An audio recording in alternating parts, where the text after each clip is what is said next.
I'd like to now welcome Dan Senor, senior advisor to the Romney-Ryan presidential campaign in 2012, to discuss the goings-on.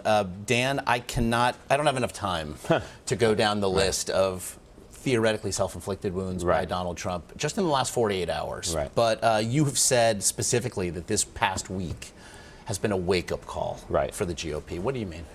Well, first of all, to your first point, I mean, as a journalist, I'm sure it used to be on any given day, it was obvious to you what the lead was, what the news story. This is a world in which every day you're like, is it this? Is it this? Because any one of these in a conventional political environment would be the lead. I think it is a wake-up call for three reasons. One, up until now, Trump has basically been fighting with people of equal influence, of equal stature, of equal resources. So Mike Bloomberg gives a speech at the Philly convention that you were at, and he punches Trump, and Trump punches back and calls him Little Mike, and you kind of think these are two powerful people fighting back. But when he fights with the Khan family, people take a step back and say, wait a minute, these aren't people with enormous influence. These aren't people with enormous wealth. These aren't people with enormous power. Why is he fighting and picking on them? And he's punching down. He's not punching up, he's punching down. And I think that's off-putting, because it just seems like this intense, immense bullying quality to his character. And I think you're going to see more and more of that. I think the Clinton campaign has figured out if you put up people like that, he can't contain himself, he can't restrain himself, he's got to punch down. So that's one wake-up call, because that's been a trend that's going to continue. Two, you're starting to see his polling numbers come down, and I think that's going to continue. I mean, he right now has a higher unfavorable rating than Barry Goldwater did in October of 1964, after Barry Goldwater went on to have a stunning defeat. And three, he just had a good fundraising month, but I don't believe it's sustainable with bad poll numbers and bad news. And so if by Labor Day, the RNC and the Trump campaign are not raising money, and his poll numbers are down, and you have more of these self-inflicted wounds, I think panic will set in. We're seeing, too, the staunchest surrogates, those who are closest to him now, turning on him. Newt Gingrich calling him very self-destructive, saying that he's making himself more unacceptable than Hillary Clinton. His own running mate, Mike Pence, strongly endorses Paul Ryan, meets with John McCain very publicly, at times seems to be running a campaign better suited to be running against his boss than on behalf of his boss. And that's not allowing for the GOP insurrection that we're also seeing now. People saying not only are they going to vote for Hillary Clinton, but they're going to help fundraise for her. Donors aside, polls aside, can he survive a GOP that actively turns against him? I mean, I don't think so. I mean, I think, look, in 2012, Barack Obama got 65 million votes. Mitt Romney got 61 million votes. So just to maintain Romney's number, you have to turn out every Republican voter or Republican-leaning voter in the country.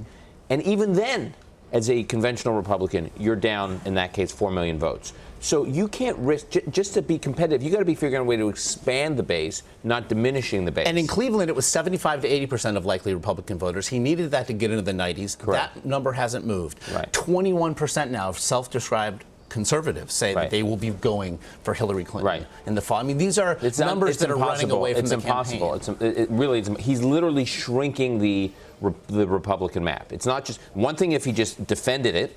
It would be obviously, you aspire to expand it. He's doing something that I never thought any Republican candidate could do, which is actually shrink it. So I just think it creates an impossible electoral situation. You know, you mentioned journalistically the inflection points day to day. What do we pick?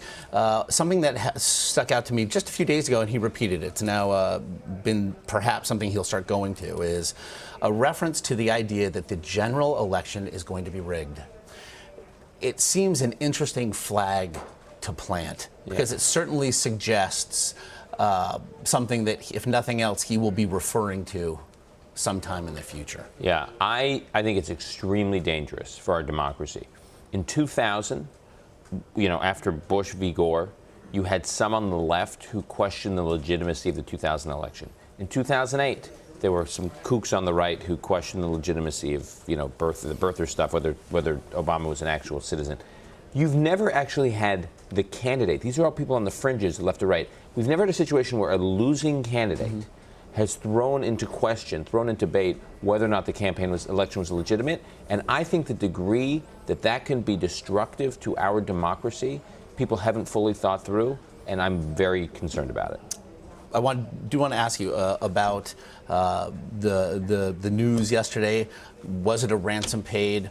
It was $400 million payment. There is, if nothing else, perhaps on the part of the Obama administration, plausible deniability with regard to monies owed dating back to 1979.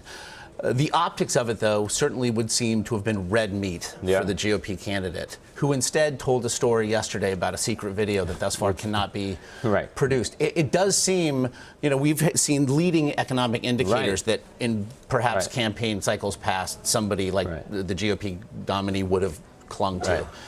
It does seem that there are all these invitations that he seems to just be declining. So the economy is having one of its worst recoveries, in over 4 decades.